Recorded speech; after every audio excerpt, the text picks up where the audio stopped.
Welcome. Since yesterday's video did so well, I'm joking, not just that. I received some books today, so I thought, why not make a video? And I was also in a very good mood. No, I wasn't actually. I had a very tricky day, let's say. Okay. So today's book, without further ado, today's book is The Prophet by Kahlil Gibran. Pronunciation is there, okay? It looks like this. And why are we whispering today?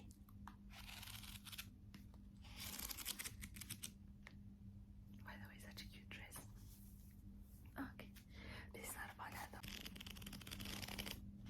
Somehow I don't know how to make the videos darker, because I know when you watch ASMR, you don't want all that brightness, you know. I don't know. I do go to settings to where the white point is and I reduce that, and that helps, but still. Okay. A book of 26 poetic essays written in English, Kahlil Gibran's The Prophet is full of religious inspirations. The Prophet took more than 11 years to be formulated and perfected, and is Gibran's best known work. It represents the height of his literary career, as he came to be noted as the Bard of Washington Street, captivating and vivified with feeling. This book has been translated into 40 languages throughout the world and is considered the most widely read book of the 20th century. And I've never heard of it. Prior to this, I am listening to an audiobook and it was mentioned there. And I took this from Ryan Holiday. I never used to do this before. He said that from each book he reads, there must always be a title of a new book that he has to read after that. I hope that makes sense. So yeah, it's like you get something new, and I really like that. I'm not sure if I will enjoy this, if I'm gonna like it, if it's something that I like, but it was recommended in the book. So let's see how you like it. Shall we read? I believe it's quite a difficult book.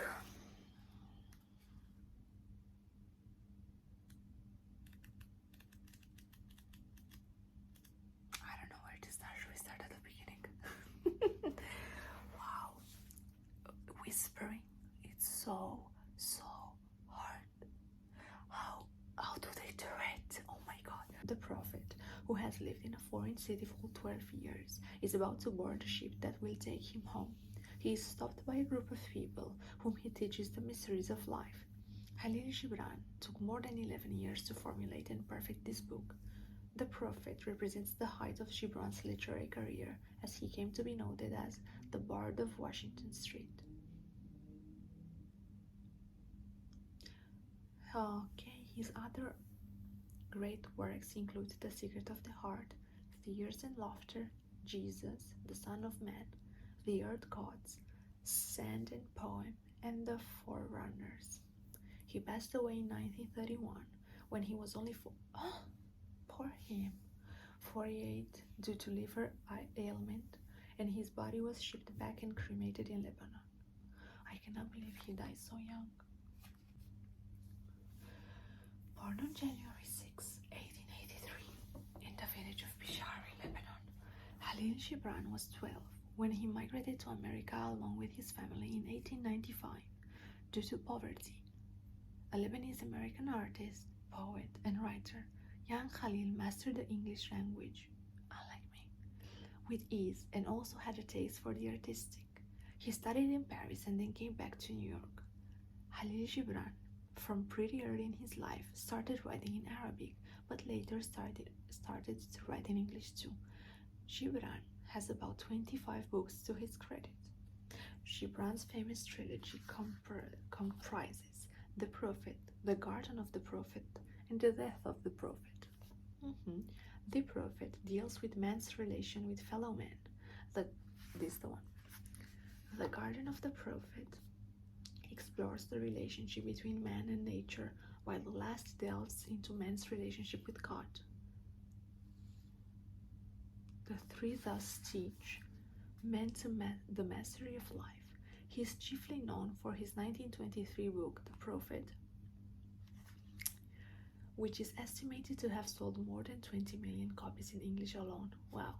Widely acclaimed as one of the most spiritual books ever written, Gibran is considered to be the third most widely read poet in history after Shakespeare and Lao Tzu. God, I don't know if I pronounced that right.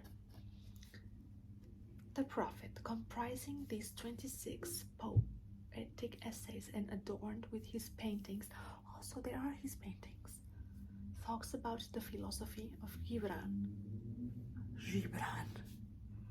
also termed as Gibranism. Oh my god, this is nice. Oh, that's too loud, isn't it?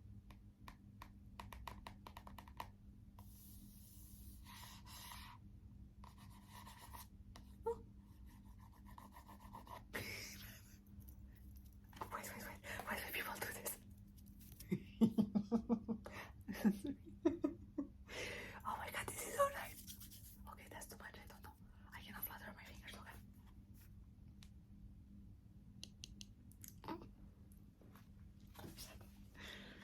I'm actually enjoying this so much. Let's start with the beginning. It is so complicated. I'm already tired by trying to focus on reading this book correctly. Okay. The coming of the ship. There it is. Okay.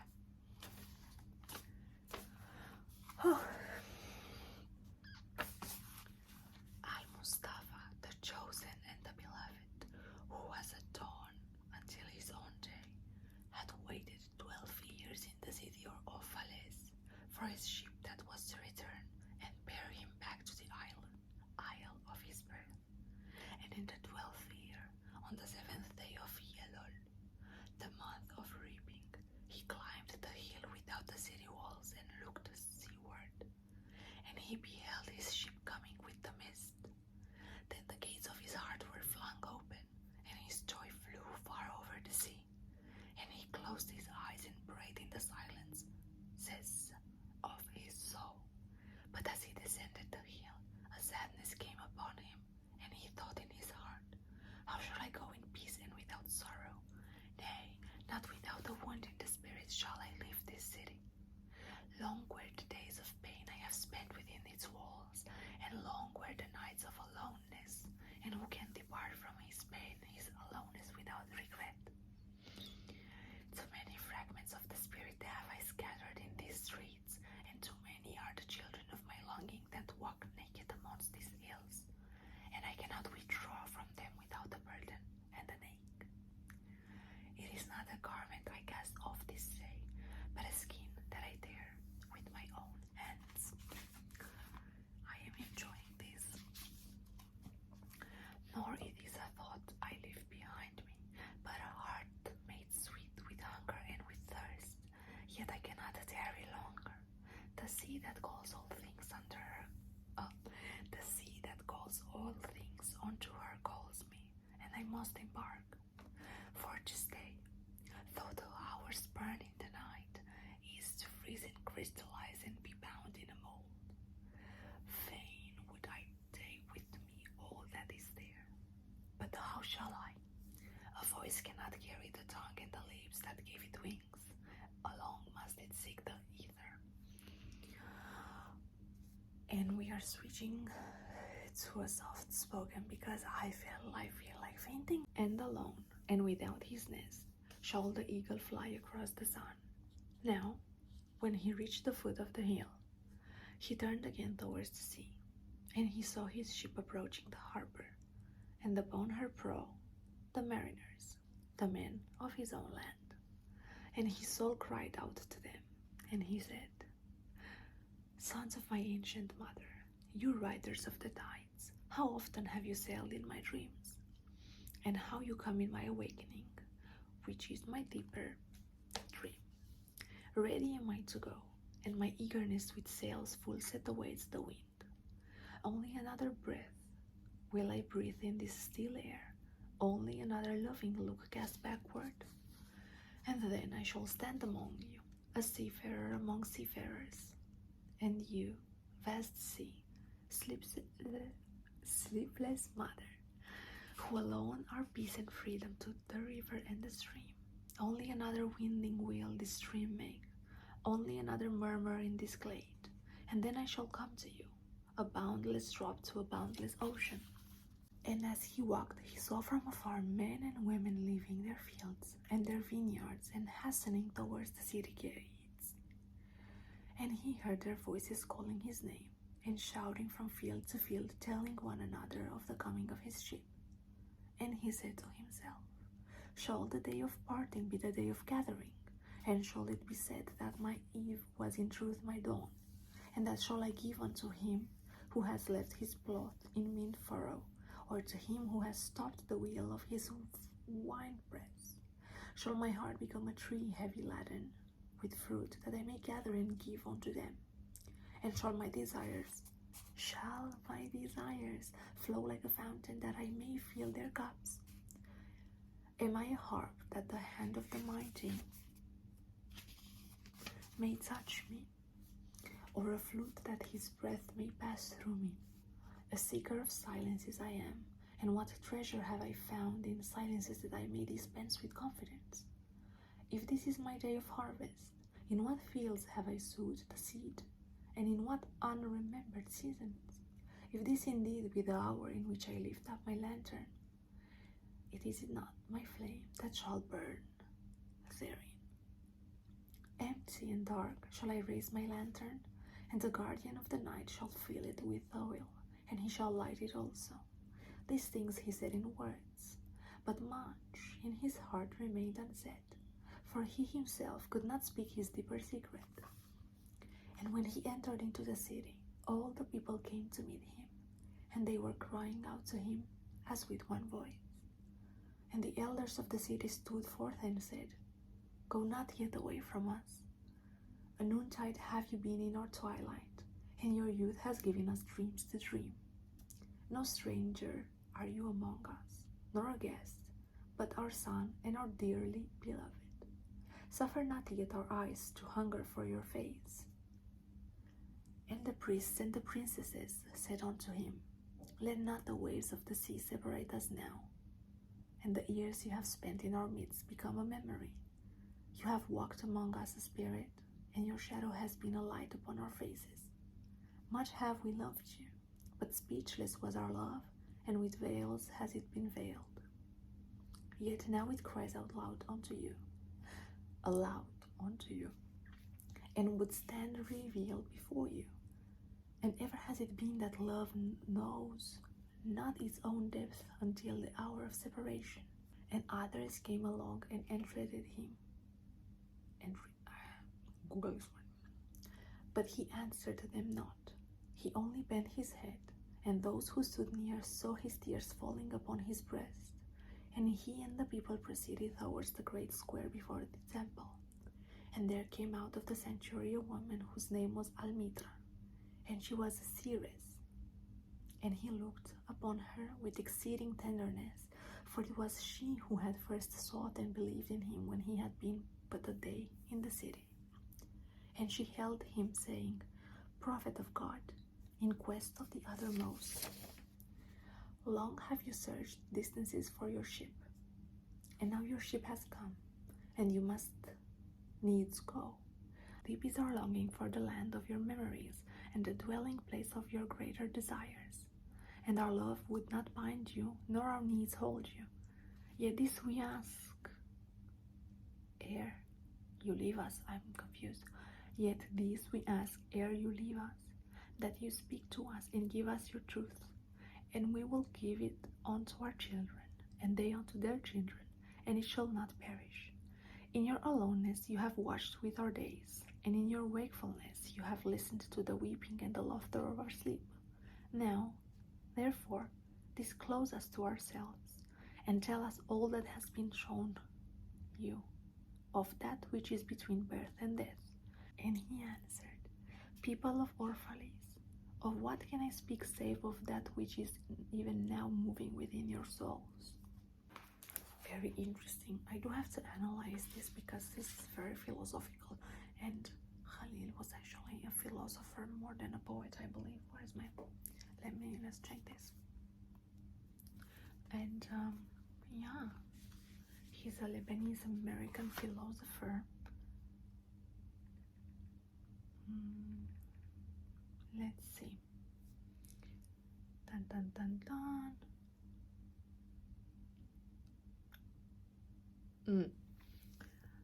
Okay, Lebanese American writer, poet, and visual artist, also considered a philosopher, although he himself rejected the title. For how much I understood this text, I believe yes. Love.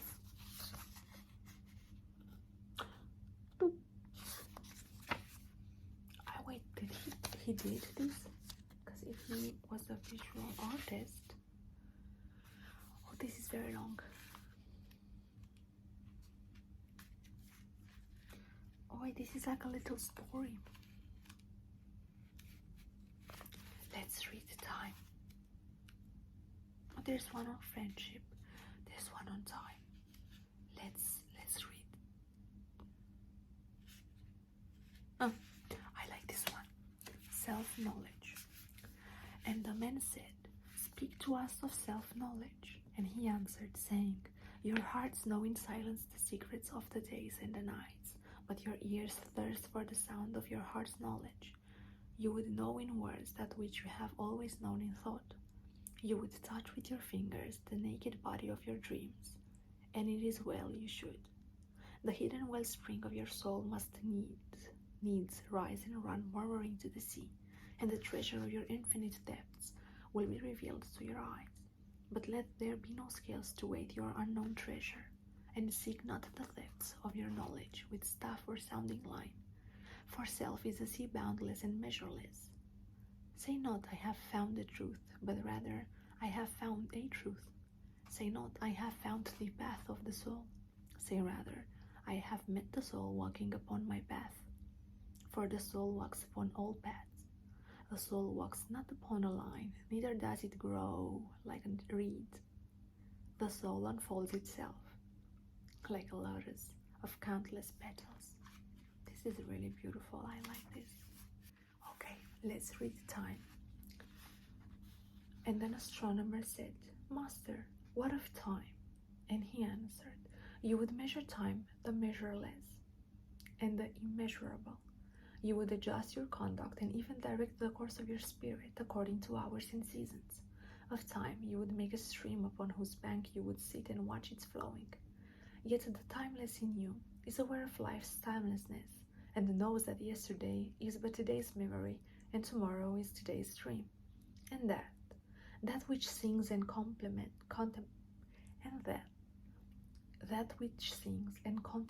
in you is still dwelling within the bounds of that first moment which scattered the stars into space, good and evil. And one of the elders of the city said, Speak to us of good and evil. And he answered, Of the good in you I can speak, but not of the evil. For what is evil but good, tortured by his own hunger and thirst? Verily, when good is hungry, it seeks food even in dark caves, and when it thirsts, it drinks even of dead waters. You are good when you are one with yourself, yet when you are not one with yourself, you are not evil. For a divided house is not a den of thieves, it is only a divided house. And a ship without a rudder may wander aimlessly among perilous isles, yet sink not to the bottom. You are good when you strive to give of yourself. Yet you are not evil when you seek gain for yourself. For when you strive for gain, you are but a root that clings to the earth and sucks at her breast. Surely the fruit cannot say to the root, Be like me, ripe and full and ever giving of your abundance. For to the fruit giving is a need, as receiving is a need to the root. You are good when you are fully awake in your speech. Yet you are not evil when you sleep while your tongue staggers without purpose, and even stumbling speech may strengthen a weak tongue. You are good when you walk to your goal firmly and with bold steps, yet you are not evil when you go thither limping. Even those who limp go not backward, but but you, who are strong and swift, see that you do not limp before the lame, deeming it kindness.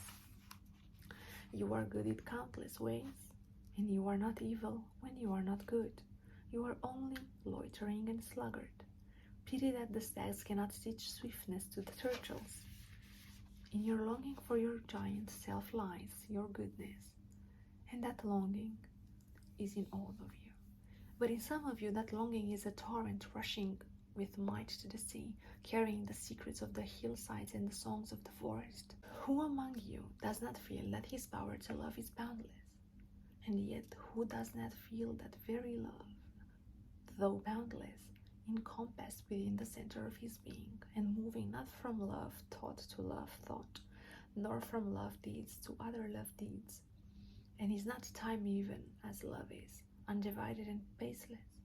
But if in your thought you must measure time into seasons, let each season encircle all the other seasons, and let today embrace the past with remembrance, and the future with longing. And in others it is a flat stream that loses itself in angles and bends and lingers before it reaches the shore. But let not him who longs much say to him who longs little, wherefore are you slow and halting? For the truly good ask not the naked, where is your garment?